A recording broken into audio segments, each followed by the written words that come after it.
Tabik pun, selamat siang. Perkenalkan, nama saya Cynthia Kartikasari dari kelas 19 Manajemen D, NPM 19411009.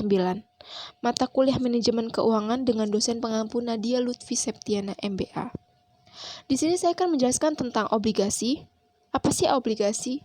Obligasi adalah surat berharga atau sertifikat yang berisi perjanjian antara perusahaan emiten sebagai peminjam dana dengan investor sebagai pemberi dana. Penerbit obligasi wajib membayarkan bunga secara rutin serta melunasi pokok pinjaman saat jatuh tempo. Jenis obligasi ada 4. Yang pertama ada obligasi pemerintah, kedua obligasi perusahaan, ketiga obligasi pemerintah daerah, dan keempat obligasi luar negeri. Obligasi pemerintah adalah suatu obligasi yang diterbitkan oleh pemerintahan suatu negara dalam denominasi mata uang negara tersebut. Obligasi pemerintah dalam denominasi valuta asing biasa disebut dengan obligasi internasional. Obligasi perusahaan, istilah asing dikenal sebagai corporate bond, adalah obligasi berupa surat utang yang diterbitkan oleh korporasi atau perusahaan baik berupa BUMN maupun korporasi lainnya. Obligasi daerah adalah merupakan efek yang diterbitkan oleh pemerintah daerah dan tidak dijamin oleh pemerintah. Pemerintah daerah dapat menerbitkan obligasi daerah hanya untuk membiayai kegiatan investasi sektor publik yang menghasilkan penerimaan dan memberikan manfaat bagi masyarakat yang menjadi urusan pemerintah daerah. Obligasi internasional yang diterbitkan sebuah negara dalam bentuk falas atau valuta asing. Global bond tidak mengikat seperti pinjaman resmi, berbeda halnya dengan utang pemerintah dari negara-negara pendonor. Nah, jenis obligasi berdasarkan kupon bunga ada 4, yaitu obligasi dengan tingkat suku bunga tetap atau fixed rate. Yang kedua ada obligasi dengan tingkat suku bunga mengambang atau floating rate. Yang ketiga, obligasi dengan tingkat suku bunga 0 atau zero. Yang keempat ada obligasi dengan diskon penerbitan awal atau original issue discount.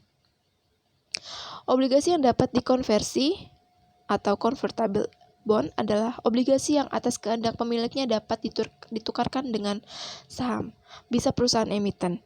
Bagi perusahaan, penerbitan obligasi dapat dikatakan sebagai penerbitan saham yang ditunda.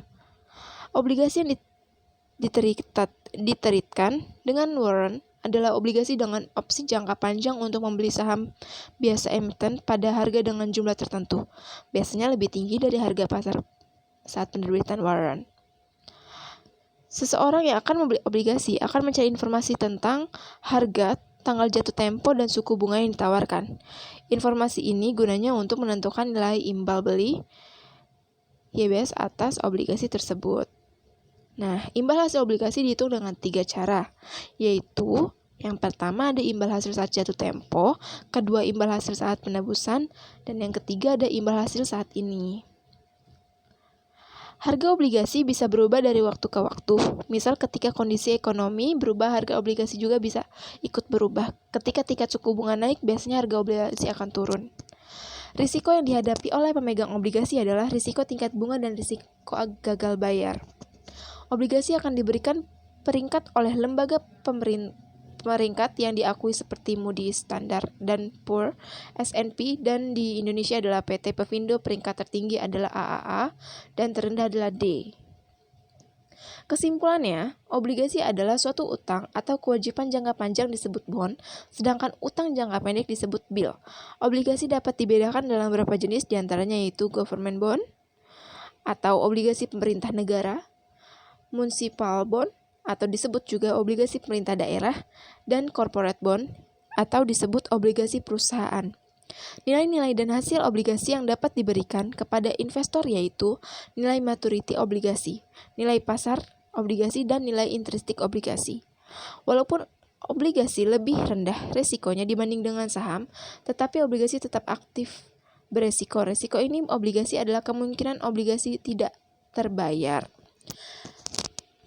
Itu saja yang bisa saya sampaikan. Mohon maaf jika ada salah kata. Saya ucapkan terima kasih.